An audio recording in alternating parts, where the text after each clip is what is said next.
dear students, once again welcome back to our channel ज्ञान lab and welcome back to our important question series। आज मैं लेकर आई हूँ chapter number 14 के very important questions for your board exams 2026। मैंने आपको पूरे बायोलॉजी सिलेबस के इंपॉर्टेंट क्वेश्चन सीरीज कंप्लीट करके प्रोवाइड कर दी है और मुझे पता है कि आप लोग बहुत ज्यादा एक्साइटेड होकर वन शॉट लेक्चर्स का वेट कर रहे हो। तो बहुत ही जल्द वन शॉट लेक्चर्स आपके लिए आने वाले हैं, बिल्कुल टेंशन मत लो। आज मैं आपको बताने वाली हूँ चैप्टर नंबर 14 के इंपॉर्टेंट क्वेश्चंस, क्योंकि इस चैप्टर का वेटेज हार्डली 2 से 3 मार्क्स का है। तो बहुत सारे बच्चे इस चैप्टर को पूरा ऑप्शन में छोड़ देते हैं, पर मेरा ऐसा मानना है पूरा ऑप्शन में छोड़ने की जगह पर आप इसमें से कुछ इंपॉर्टेंट क्वेश्चंस करके जाओ, क्योंकि चैप्टर बहुत ईजी है, पूरा ईवीएस वाला चैप्टर है। तो एटलीस्ट आपके 2-3 मार्क्स सिक्योर हो जाएंगे और इजी चैप्टर है, लैंग्वेज इजी है, तो पूरा चैप्टर अपना ऑप्शन में नहीं जाएगा। ठीक है, अभी इंपॉर्टेंट क्वेश्चंस बताने से पहले जो मैं हर वीडियो में बताती हूँ, मैं फिर से बता रही हूँ, क्योंकि बहुत सारे जो न्यू सब्सक्राइबर्स हमारी चैनल से ज्वाइन होते हैं उनको नहीं पता चलता है, इसीलिए मैं ये हर बार प्रमोट करती हूँ कि हमारा प्ले स्टोर पर एक एप्लीकेशन है ज्ञान लैब नाम से। इस एप्लीकेशन को इंस्टॉल करो और ये जो नोट्स एंड पीडीएफ वाला सेक्शन है, इस सेक्शन में आपको बहुत सारा फ्री मटेरियल मिलेगा। तो आप लोग ये पूरा फ्री मटेरियल डाउनलोड कर सकते हो, यूज कर सकते हो। सीईटी एग्जाम की प्रिपरेशन के लिए हमने आपको 1000 फ्री एमसीक्यूज दिए हैं जो और किसी यूट्यूब प्लेटफॉर्म पे नहीं मिलेंगे, तो आप ये भी यूज कर सकते हो। इसीलिए प्लीज फ्री मटेरियल का फायदा उठाओ, आपका बहुत ज्यादा फायदा होगा इससे। ठीक है, अब हम वेटेज देखते हैं कि हमको हर साल कितने मार्क्स के लिए ये चैप्टर पूछा गया है और उसमें से एक्सरसाइज में से कितने क्वेश्चन थे और इनटेक्स्ट कितने क्वेश्चन थे। अभी ये 1 मार्क्स के लिए है और ये 3 मार्क्स के लिए। इसका वेटेज देखा जाए तो 4 मार्क्स का है। एक्सरसाइज और इंटेक्स्ट में इसको डिवाइड कर देते हैं।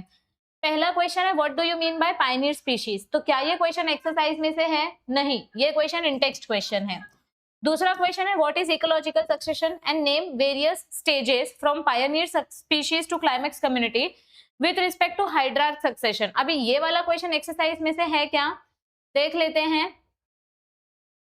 पायनियर स्पीशीज इकोलॉजिकल सक्सेशन वाला क्वेश्चन एक्सरसाइज में तो नहीं दिखाई दे रहा है मुझे, यानी कि ये वाला क्वेश्चन भी आपका इन टेक्स्ट क्वेश्चन है। वो जो डायग्राम दिया है ना वाटर वाला, सबसे पहले फाइटोप्लैंक्टन्स होते हैं, फिर सबमर्ज स्टेज, फिर फ्री फ्लोटिंग स्टेज, ऐसा वाला, तो वो आएगा इधर पे एग्जाम्पल। तो यहाँ पर पूरा का पूरा 4 मार्क्स जो है वो इन टेक्स्ट क्वेश्चन पूछा गया है और एक्सरसाइज में से 0 आया था।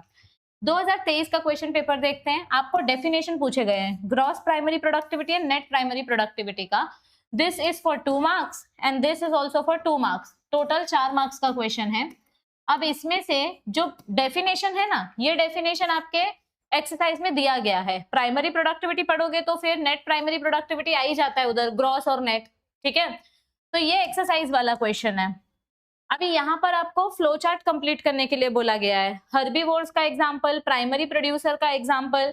तो यहाँ पर प्राइमरी प्रोड्यूसर का एग्जाम्पल कौन आएगा? प्लांट्स ना, अपने फाइटोप्लैंक्टन्स या प्लांट्स लिख सकते हो।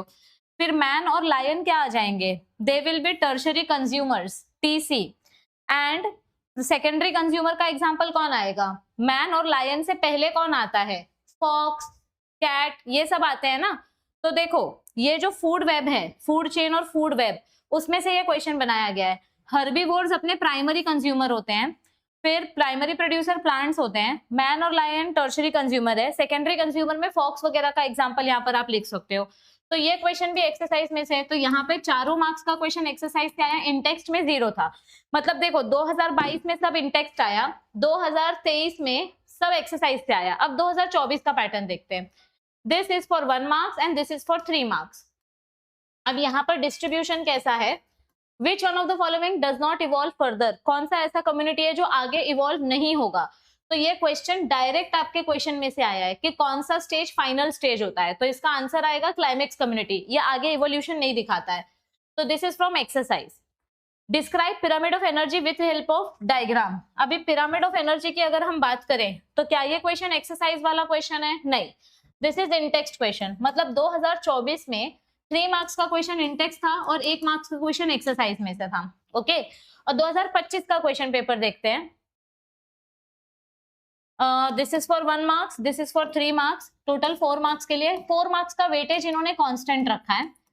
पहला question, if plants absorb 1000 joules of energy then how much energy is available for lion. अगर प्लांट्स ने 1000 जूल एनर्जी एब्सॉर्ब की तो इसका 10% डियर को मिलेगा और इसका 10% लायन को मिलेगा, मतलब 10 जूल्स। तो आंसर क्या आएगा इधर पे? 10 जूल्स। 10% सिर्फ आगे ट्रांसफर होता है। तो ये क्वेश्चन एक्सरसाइज में से नहीं है, this is in text question. Next question decomposition पूछा है और उसका डायग्रामेटिक रिप्रेजेंटेशन पूछा है। तो यहाँ पर आपको डिकम्पोजिशन और पूरा प्रोसेस एक्सरसाइज में से दिया गया है। तो देखो क्या हो रहा है, पता है क्या पैटर्न फॉलो हो रहा है। 2022 में इंटेक्स्ट क्वेश्चन था, 2023 में एक्सरसाइज, 2024 में इंटेक्स्ट में से ज्यादा था, 2025 में एक्सरसाइज में से ज्यादा क्वेश्चंस आए थे। Exercise 3 marks, in-text 1 marks.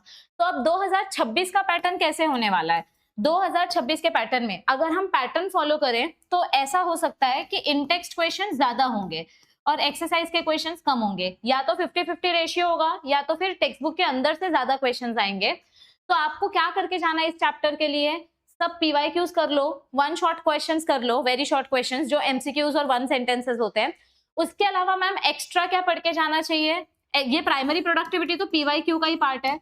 तो आपने पीवाईक्यूज कर लिए ना, तो उसके अलावा आपको एक्स्ट्रा सिर्फ पिरामिड्स वाला ही टॉपिक बचता है, क्योंकि डिकम्पोजिशन वगैरह हो गया, फूड चेन हो गया। तो एक्स्ट्रा में आप ये वाला एक क्वेश्चन करके चले जाओगे तो मेरे हिसाब से इतना सफिशिएंट होगा। हाँ, आप कार्बन और फॉस्फोरस साइकिल भी एक बार देख लेना, कार्बन साइकिल और फॉस्फोरस साइकिल भी एक बार रीड कर लेना। ये तो 10वीं में भी पढ़ा था, 9th में भी पढ़ा था, तो ये इजीली आप लिख सकते हो। तो आप ये पिरामिड्स वाला टॉपिक पढ़ के चले जाओ और कार्बन और फॉस्फोरस साइकिल पढ़ के चले जाओ, मेरे हिसाब से इतना सफिशिएंट होगा। और मैं आपको फिर से याद दिला रही हूँ कि हमारा प्ले स्टोर पर ऐप है, बहुत सारा फ्री मटेरियल है, आप इस फ्री मटेरियल का फायदा उठाओ। अगर किसी बच्चे ने सीईटी का रजिस्ट्रेशन अब तक नहीं किया है तो फटाफट रजिस्ट्रेशन कर लो, क्योंकि रजिस्ट्रेशन स्टार्ट हो गया है। और हमारा वरदान बैच ऑलरेडी चालू होके इसमें 2 चैप्टर्स खत्म भी हो गए। तो वरदान बैच में आपको पूरा बायोलॉजी का लाइव सिलेबस सिखाया जाता है, प्लस यहाँ पर आपको पूरा का पूरा मॉक टेस्ट फ्री में मिलता है। तो आपको अगर मॉक टेस्ट फ्री में चाहिए और लाइव लेक्चर्स अटेंड करने हैं तो आप वरदान बैच अभी भी ज्वाइन कर सकते हो, बहुत टाइम है अभी वरदान बैच को कंप्लीट होने के लिए। आपकी सीईटी डेफिनेटली अच्छी जाएगी अगर आप वरदान बैच ज्वाइन करोगे। सो मैं कोशिश कर रही हूँ कि जितनी मैं आपकी हेल्प कर सकूं उतना मैं करूंगी। आपको बस एक ही सपोर्ट करना है कि वीडियो को ज्यादा से ज्यादा अपने फ्रेंड्स तक पहुंचाना है। जितना आप अपने फ्रेंड्स को जानते हो सबके साथ वीडियो शेयर करो और सबको सब्सक्राइब करने बोलो, क्योंकि बहुत ही जल्द 1 शॉट लेक्चर स्टार्ट होने वाले हैं। So all the best everybody and I will see you all very soon. Till then stay tuned.